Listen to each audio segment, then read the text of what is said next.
mi nombre es Yareli Leal y voy a hablarles de la continuación de lo que sería el aparato digestivo, empezando por la siguiente porción, que sería el intestino delgado. El intestino delgado es un órgano muscular que está compuesto por músculo liso.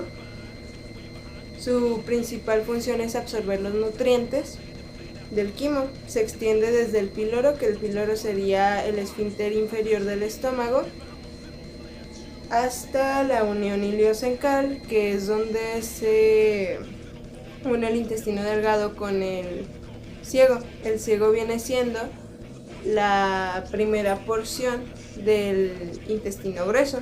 Se conecta al estómago por el píloro viene siendo por donde pasa el alimento del estómago al intestino delgado. El intestino delgado tiene 3 porciones. El duodeno es la porción más corta y aquí se encuentra la conexión entre los conductos biliares y los conductos pancreáticos. Por debajo del ángulo de Treitz continúa ahora como el yeyuno, y por último la tercera porción es llamada ilion y es la más prolongada y se conecta pues con el intestino grueso porque es la final. El duodeno tiene una longitud aproximadamente de 25 centímetros, es la porción más ancha pero a la vez más corta y tiene un trayecto en forma de C y rodea en su totalidad a la cabeza del páncreas. Está fijada una porción por detrás del peritoineo. El peritoineo sería una capa cerosa que recubre los órganos abdominales. El duodeno y el yeyuno se unen en el ángulo de Treitz. Se encuentra a nivel de la vértebra lumbar número 12 y aproximadamente se encuentra de 2 a 3 centímetros de la línea medial del cuerpo. Tiene un ángulo de menos de 45 grados. Su porción superior se encuentra hacia adelante y hacia la derecha de la vértebra lumbar 1. Mide aproximadamente 5 centímetros. Luego sigue la porción descendente, que es la más larga. Esta desciende justo al lado derecho de las vértebras lumbares, de la 1 a la 3, y mide aproximadamente de 7 a 10 centímetros. Luego está la porción inferior, tiene una longitud de 6 a 8 centímetros y se encuentra a nivel de la vértebra lumbar número 3. Por último, la porción ascendente, que se encuentra unida al yeyuno en el ángulo de Treitz y se encuentra a nivel también de la arteria lumbar número 3. Esta se encuentra un poquito más a la izquierda. Las relaciones del duodeno pues vienen siendo: en su cara anterior se relaciona con el peritoineo, vesícula biliar y lóbulo cuadrado del hígado. En su cara posterior con el conducto colédoco, la arteria gastroduodenal, la vena porta hepática junto a la vena cava inferior. En su cara medial, que está hacia adentro, se encuentra en relación con el píloro. En la cara superior con el cuello de la vesícula biliar y hacia abajo con el cuello del páncreas.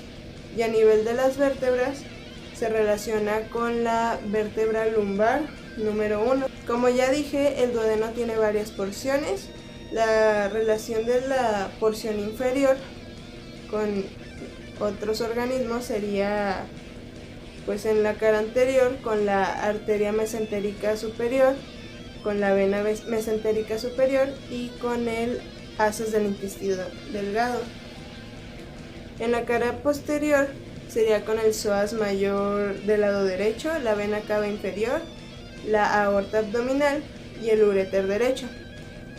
En la cara superior sería con la cabeza y proceso unciforme del páncreas, la vena mesentérica superior y la arteria mesentérica superior. La cara inferior con el asas del intestino delgado en su porción ileal. Y a nivel vertebral se relaciona con la vértebra lumbar número 3. Las relaciones de la porción ascendente del duodeno sería, pues, en la cara anterior, con el principio de la raíz del mesenterio y con el asas del yeyuno. En la cara posterior, con el psoas mayor izquierdo y el borde izquierdo de la aorta.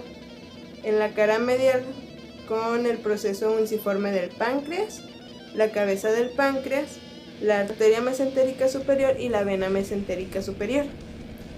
En la cara superior sería con el cuerpo del páncreas, en la cara inferior con el asas del yeyuno, y a nivel vertebral se relaciona con la vértebra lumbar número 3, pero hacia la izquierda.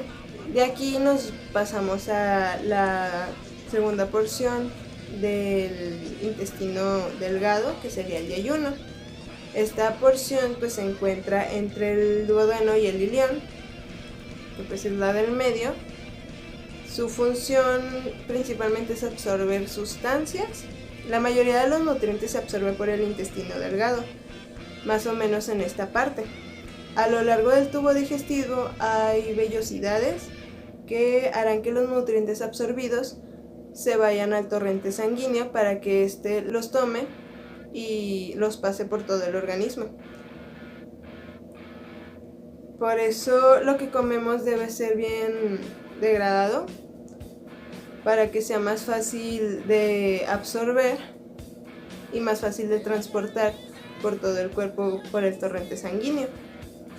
Esta parte es mucho más larga del duodeno, ya que mide aproximadamente 2.5 metros de longitud. La irrigación sanguínea se da por las venas y arterias yeyunales, y pues de esta porción sigue la última, que sería el ilión, bueno, la última del intestino delgado.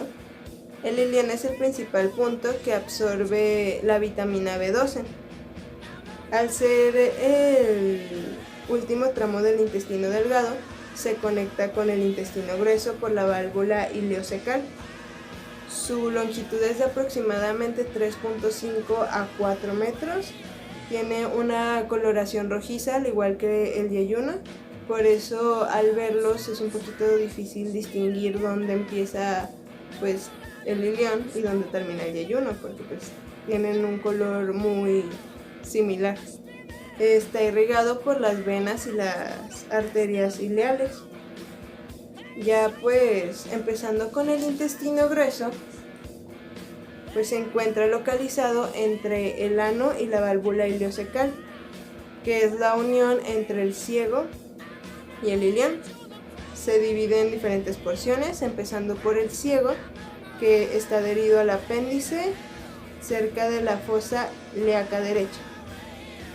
Luego está el colon ascendente, termina en el ángulo cólico derecho y luego es seguido por una forma horizontal por el colon transverso, que termina también en el ángulo cólico derecho. Hacia abajo está el colon descendente, posteriormente sigue el colon sigmoides, después el recto y posteriormente al final el esfínter anal. El intestino grueso es un órgano muscular hueco, tiene una peristalsis de un solo sentido. La peristalsis, como ya lo había explicado en el video anterior, es un movimiento de ondas que tiene el tubo digestivo. Tiene una configuración interna y una externa. La externa es lo que podemos observar pues en su exterior. En cuanto a sus accidentes, podemos observar las tenias.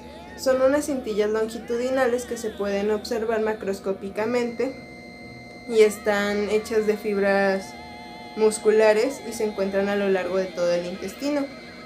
Encontramos una tenia anterior, que se le puede llamar tenia libre, y tiene una laxa unión con las paredes intestinales. Luego está la posterolateral y la posteromedial. La lateral está hacia afuera y la medial hacia adentro. La posterolateral se le puede llamar también tenia epiploica porque esta está más relacionada con el epiplón, o sea, está más cerca del epiplón. Y a la tenia medial la podemos llamar tenia mesocólica. A esta la llamamos mesocólica porque está más a mediación de la parte medial del colon. La tenia libre empieza a nivel del ciego, en la base del apéndice, y recorre todo el intestino grueso, para al final desaparecer a nivel de la unión del sigmoides con el recto. También podemos observar otro accidente que tiene por nombre las austras, que son dilataciones de la misma pared interior del colon, que tiene forma de saco, son convexas por fuera y cóncavas por dentro, son más visibles en el ciego y cerca del sigmoides antes de que se convierta en el recto. Hay una mayor cantidad de austras localizadas en el colon transverso. El intestino grueso tiene 3 capas. Hablando de la interna a la externa, primero sería la mucosa, luego sería la muscular y al final sería la serosa. La serosa está más en contacto con las tenias y gracias a las tenias entra en contacto con el delantal epiploico. La función del intestino grueso sería la formación de heces, y pues la absorción se limita principalmente a solo agua y electrolitos. Está irrigado por los vasos mesentéricos superiores, los cuales van del colon derecho a la mitad del colon transverso, y la segunda porción del transverso es irrigado por los vasos mesentéricos inferiores. En cuanto a la inervación del colon, se divide en dos, un sistema intrínseco y un sistema extrínseco. El intrínseco está por las capas del intestino, está dado por un plexo submucoso que está debajo de la mucosa intestinal, y también tenemos un plexo submentérico y por último un plexo subseroso. Los plexos son anastomosis localizadas de múltiples nervios. También tenemos la inervación extrínseca, que está fuera del colon, no tiene ninguna relación con las capas del órgano. Está formado por el plexo celíaco, que está formado por fibras nerviosas parasimpáticas y simpáticas. Unas inhiben y las otras estimulan. Ya pasándonos a las porciones del intestino grueso, pues empezaríamos con el ciego, porque es la porción inicial del intestino grueso. Inicia en la base del apéndice vermiforme y aquí también inician las tenias en su configuración externa. También se encuentra la válvula ileocecal. Después sigue el apéndice vermiforme, que es un órgano muscular tipo tubular. Su base está en el ciego, justo en la porción medial, y su longitud es de aproximadamente 5 a 6 centímetros. De este no se sabe claramente cuál es su función, pero se dice que tal vez anteriormente sí tenía alguna función en nuestro organismo. Esto sería todo por hoy y pues adiós.